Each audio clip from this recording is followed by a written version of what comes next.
Hello, and welcome to this episode of Itchy, Bitchy and Guests. Hi, I am Caris, Coach Caris.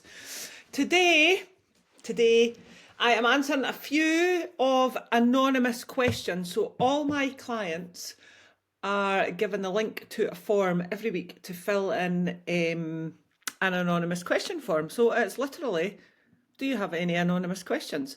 So I don't collect emails. I genuinely don't know who it is. They are anonymous, all right? Because sometimes there's just some questions that you would like to ask and you don't really want anybody to know that it's from you. So the other thing that I tell my clients is that whatever they're asking, like, all subjects are on the table. So there's no subject that is like, I can't think of the word now, taboo. How's that for a word? Yeah. Anyway, today I'm going to answer some of those anonymous questions. So the anonymous questions this week are: what is the best exercise for fat loss? So this is a mix of clients as well, right? So if you're my ladies that lift, my midlife reset, and my on fire group coaching. So what is the best exercise for fat loss? Question number one. Question number two, would I lose more weight if I worked out more? Question number three, are low fat or high protein foods really worth it? So brilliant questions, obviously. And I think they pretty much all come from the same place, as in, I want to lose fat faster than I am currently. So what can I do? Yeah, we want the results faster. But fat loss and exercise, it's not as simple as picking the best. It's not as simple as picking the best exercise or the best food, and it's certainly not me saying you need to do this, and this to get this. Like, eat more broccoli and eat less pizza and you'll definitely lose body fat. It's not that simple. It's about understanding how your body works, bodies in general, but how your body works, especially in midlife, because we're battling random hormones going up and down, low mood, lack of confidence, fatigue. So sometimes doing extra is not the answer. But we also want to learn. So I encourage my clients massively. I am a huge believer in them finding out what works for them and learning and understanding the habits and how often they need to do them, what works for them. Like I said, it's not just me saying, well, I do this, so you need to do that. No, you don't. I do this, so you should maybe try that. And then sometimes it works for them and sometimes it doesn't.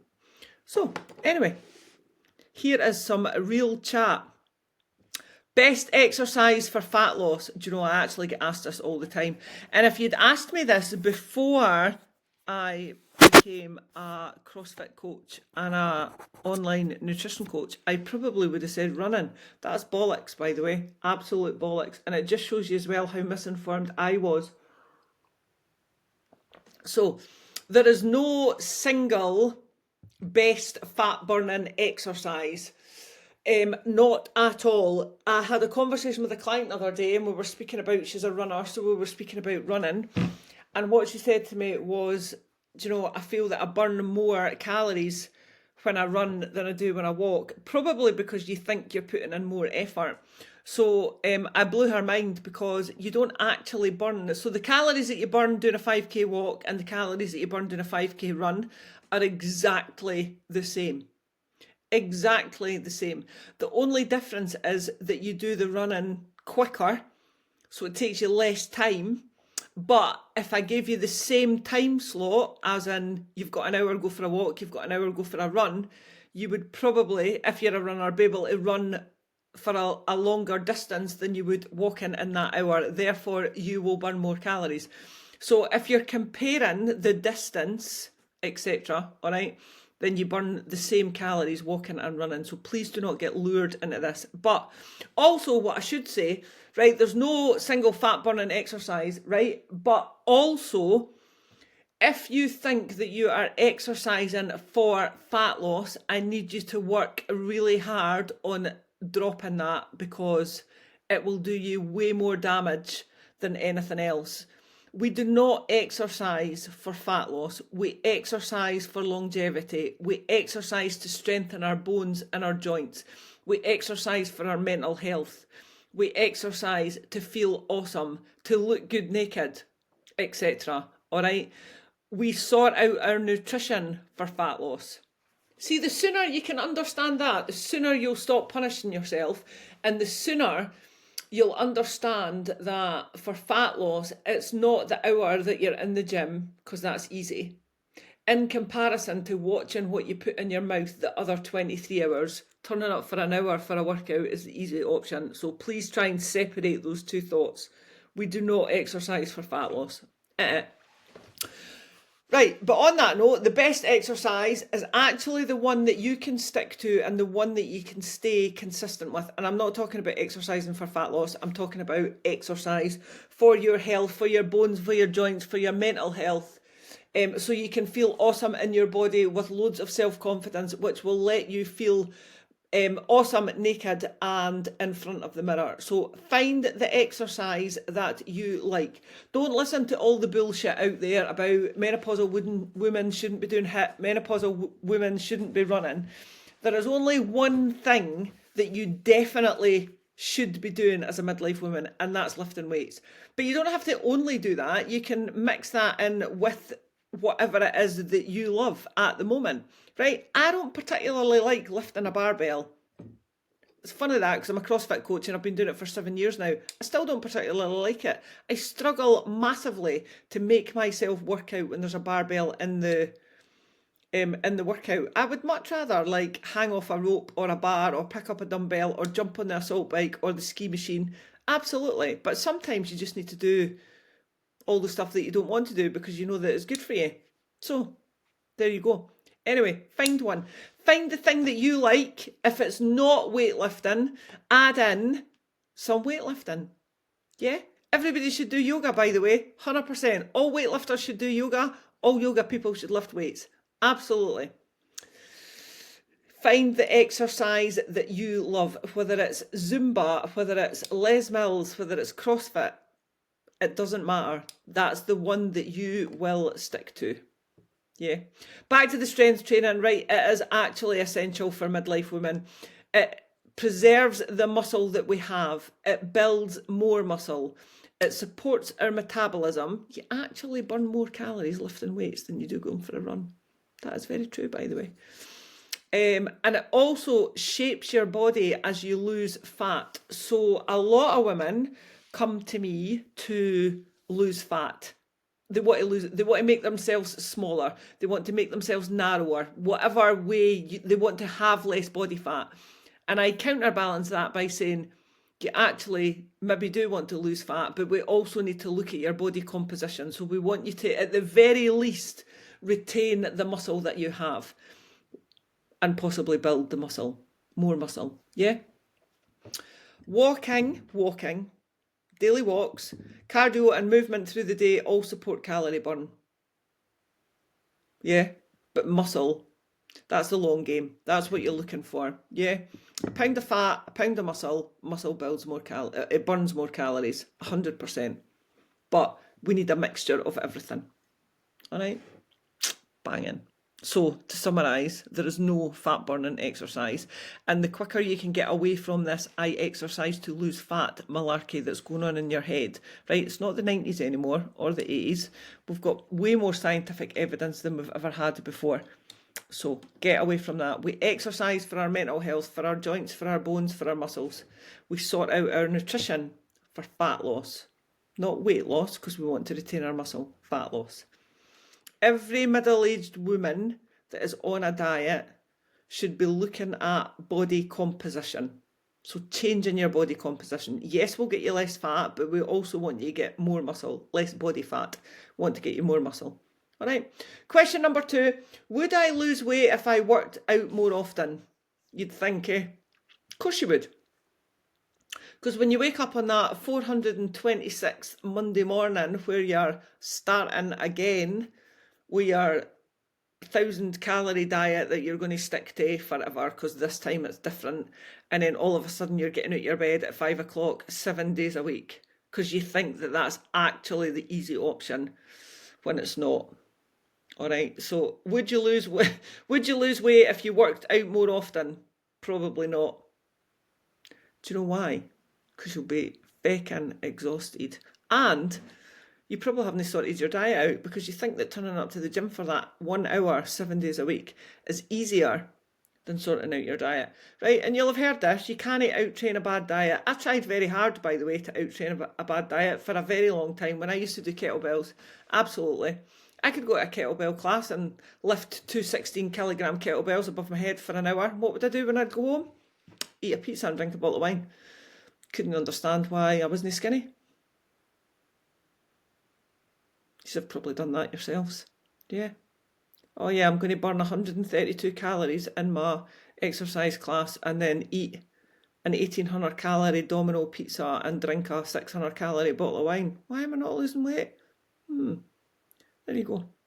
Right, so would you lose weight if you worked out more often? No, probably not, because you will not have sorted your diet out. Or you will be overtraining. Well, overtraining is actually quite difficult, but you'll have a lack of recovery time. That's probably more true than overtraining. It's very hard to overtrain. Very, very hard to overtrain. It's very easy though to not recover properly. And by recover properly, I mean do things like your mobility, your yoga, fill your body with 80% whole foods most of the time. No, that was rubbish. Fill your body with whole unprocessed foods 80% of the time. All right, that all aids with recovery. Sort your sleep out, manage your stress, drink your water. So it's very easy to be under recovered as opposed to overtrain. Over exercising, it can backfire. If you don't know what you're doing and you all of a sudden go from 0 to hero, so you go from like 0 workouts a week to 7 workouts a week, right? You're going to increase your stress hormones. Now, exercise is a stressor, right? But the benefits of exercising far outweigh any of the stressful sides of exercise. So please don't stop exercising because you think that it's releasing cortisol or whatever, all right, or adrenaline. It's cool. It's absolutely cool. But if you're consistently exercising loads and not recovering properly, all right, your stress hormones are going to stay up high, which is not what we want. We want everything to come back down after your training session. You also might feel more hungry because you will actually be burning more calories. So if you're feeling more hungry, are you going to eat properly, like whole foods, whole unprocessed foods 80% of the time? Or are you going to use those extra training sessions to justify 6 Freddos, 8 packets of crisps, a bottle of wine and a pizza? Because if you are going to do that, then that's not cool. And you also might feel more fatigued, which comes back to the under recovery. And again, when you're in midlife, do you know, we are battling lack of hormones, we are battling lack of sleep. A lot of us have disturbed sleep anyway. And that also leads to fatigue as well. So if you are fatigued due to lack of sleep, if you're fatigued because your hormones have just like disappeared off the face of the earth, and then you're going to try and add in 6 or 7 exercise sessions a week, right? It's not sustainable. You are actually going to do yourself more damage than good. So we are not aiming to burn ourselves out. Remember, we're aiming to have a lifestyle that actually enhances our life. That is the whole point of midlife. And it's the same when it comes to fat loss as well, right? Dieting and losing body fat should enhance your life. It should make the quality of your life better. It should make your mental health better. It should make you feel better about yourself. If you're trying to live on 800 calories a day, right, you're miserable, you're hangry, you're biting everybody's head off, you actually want to poke everybody in the fucking eyeballs, right, because you're so hungry. That is not enhancing your life. It's not enhancing anybody else's life neither, but it's not enhancing your life. So whether it's an exercise regime or a diet, it should be enhancing your life. It should be making you feel awesome. Yeah? 100%. Quality over quantity. Back to exercise. Sorry, that was a wee tangent there. Back to exercise. Quality over quantity. It's better to train well 3 to 4 times a week and recover properly, like with a day in between, or, sorry, other than pushing yourself to train 7 days, right? I train 6 days a week. And I usually do 8 sessions. So I usually train twice on a Tuesday and a Thursday. Very different modalities, but I do usually train 6 days a week, and I usually do 8 sessions, 7 to 8 sessions a week, all right? That has taken me 7 years to get there. I used to train once a week, and then it was twice a week, and then it was 3 times a week, and then it was 4 times a week, and then it was 5 times a week, right? So it takes time. You have to be clever about it, and you have to give your body time to recover. Or you're just going to half-ass every single workout, think that they're shite, and then you're just going to stop it. So, yeah. Fat loss. Fat loss happens through nutrition. Mostly through nutrition, all right? There is an element of exercise and calorie burn and movement, etc., but it is predominantly nutrition. And like I've said twice already, the quicker you can get your head around that fact, the more likely you are to get to your fat loss goals. Banging. Question number 3. Are low-fat or high-protein foods worth it? Well, there's so much I could tell you. First of all, let's deal with the low-fat. Right, low-fat doesn't always mean low-calorie.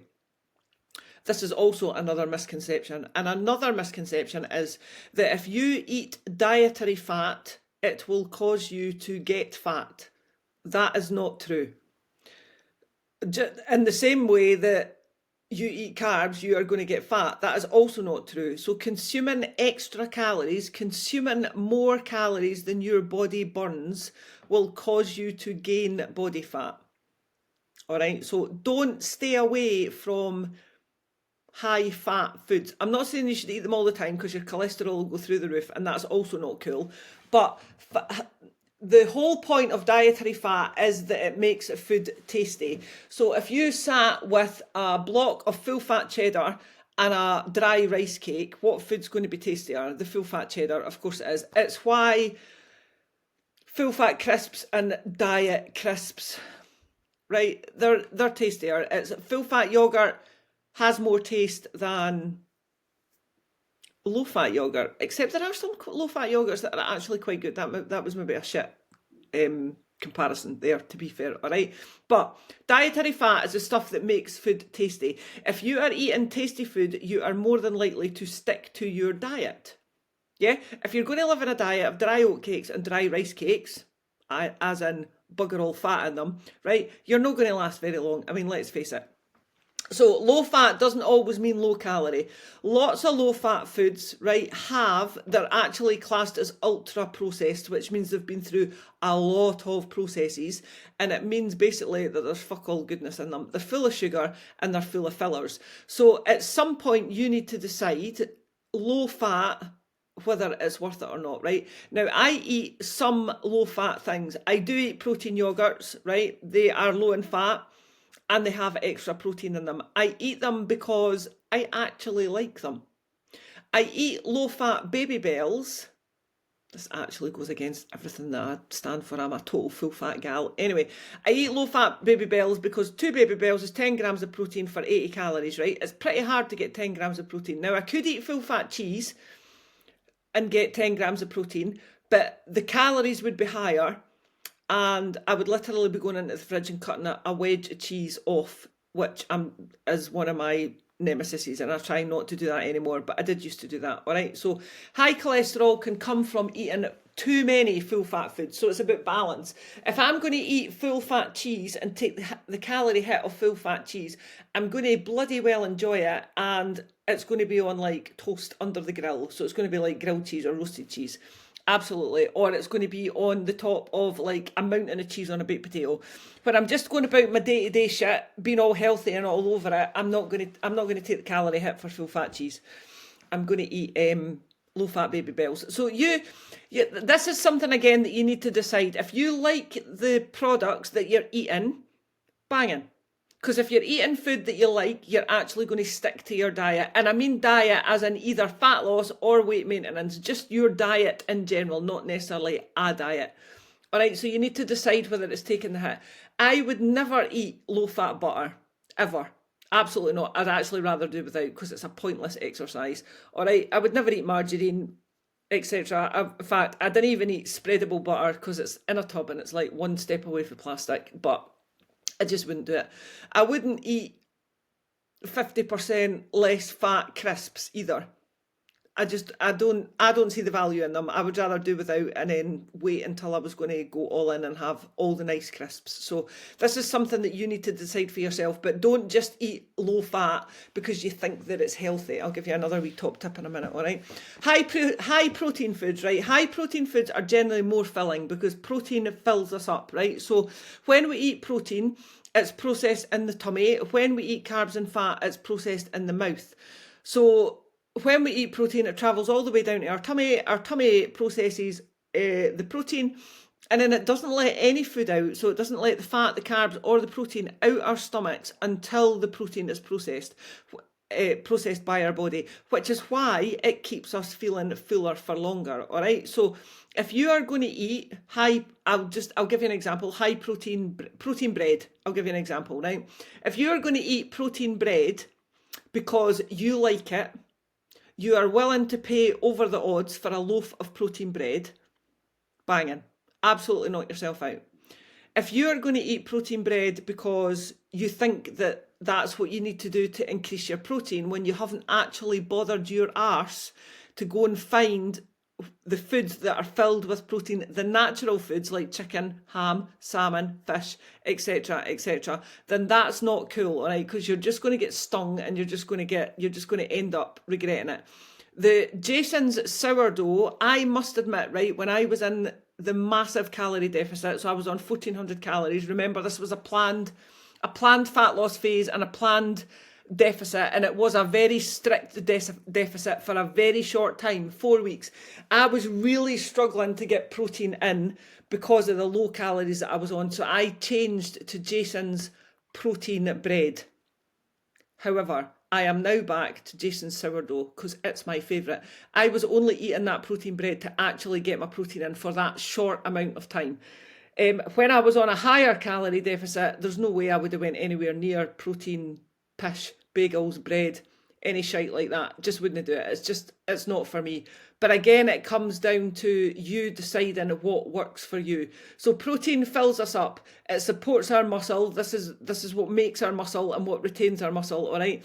And it does help you control hunger because it fills you up, which is obviously great for midlife women. But instead of focusing on what it says on the label of foods, think about actual real food. Actual real food like yogurts, eggs, lean meat, tofu, fish. They are all real foods, right? And I will absolutely encourage my clients to eat real food as often as they can, and predominantly real food. However, convenience always plays a part, and convenience should play a part. Do you know, if you're going to the gym, right, just say you go knock your pan in the gym for an hour, you're coming out the gym and you're going straight to work. Am I expecting you to whack the barbecue out and cook a steak? No, of course I'm not. Would it be perfectly acceptable to eat a protein bar or drink a protein shake? 100%, of course it would. But if your diet is predominantly filled with processed food, then that's when we have a problem, all right? So we need to find the balance. You need to find the balance, and the only way you're going to find that balance is to try all these things that you think you might like, or that you think might work, or that you think might enhance your life. But be honest with yourself. If you like them, banging, keep doing it. If you don't like them, find something else. Yeah, that would be my top tips, all right? So the bigger picture, basically, right? It's not about single foods. It's never about single foods. It's never about single foods. It's never about single workouts. It's about finding out what suits you and what you can stick to in the long term. Because sticking to low fat, high protein, training 7 days a week routine for 14 days, right? Now, is that better than being realistic and training for 3 days a week, eating predominantly whole unprocessed food with the odd snack for 6 months, right? realistically, what's going to get you more fat loss? The 6 months is going to get you more fat loss. True story, by the way. Yeah. Build strength, eat with intention, and move daily. That is literally what will change your body composition and your confidence. Because if you're going to go hell for leather for 2 weeks, right, you're going to fail. What's that going to do to your confidence? It's going to take a dip. Of course it is. And then you're going to start to think that, like, why can't you do this diet malarkey? How can everybody else do it and I can't? So take your time, set realistic goals. Fat loss is a side effect of living. This is going to sound wanky as fuck, right? Fat loss is a side effect of living in alignment with your health. Hilarious, right? I'm going to try that again. This is going to sound wanky as fuck. Fat loss is a side effect of living in alignment with your health goals, not punishing yourself into change. I was reading that, still couldn't, I've got some notes by the way, still couldn't say that, right? Fat loss is a side effect of living in alignment with your health goals, not punishing yourself into change, right? So, the next time you find yourself wondering about what the best exercise or food is for fat loss, remember, it's not a competition between workouts or diets. If you are trying to change your body composition or you want to work towards better health or better fitness or less body fat, you actually need both of them. You need to be able to incorporate both of them within your life, actually. Yeah? It's about consistency over perfection. If you listen to me, I say that all the time, all right? Consistency over perfection. You need to actually recite that to yourself. Doing something 5 days a week for 6 months will do you more good than doing something for 7 days a week for 2 weeks. All right? So just, yeah. Move because it makes you feel good. Try and get away from this, oh, I need to go to the gym because I need to lose fat. No, you do not. You need to go to the gym because you want to improve your health. You want to strengthen your muscles. You want to strengthen your bones and your joints. That's why you need to go to the gym, yeah? Eat to fuel your body. Remember, it's quite hard to overtrain, but it's very easy to under-recover. Very easy to under-recover because recovery is about sleep, managing stress, doing your mobility, looking after yourself, cutting back on your alcohol, drinking your water, eating whole unprocessed foods 80% of the time, all right? Please, my lovelies, this is anonymous cues for my clients, but I'm obviously going to share them with the world. If you find this helpful, if you like my chat, please pass on my podcast or my YouTube channel. They're both Coach Caris. To your friends. I am on an absolute mission to educate midlife women and cut through the menopausal midlife bullshit that is out there, because there's quite a lot of it. All right. Thanks very much, my lovelies. Bye-bye.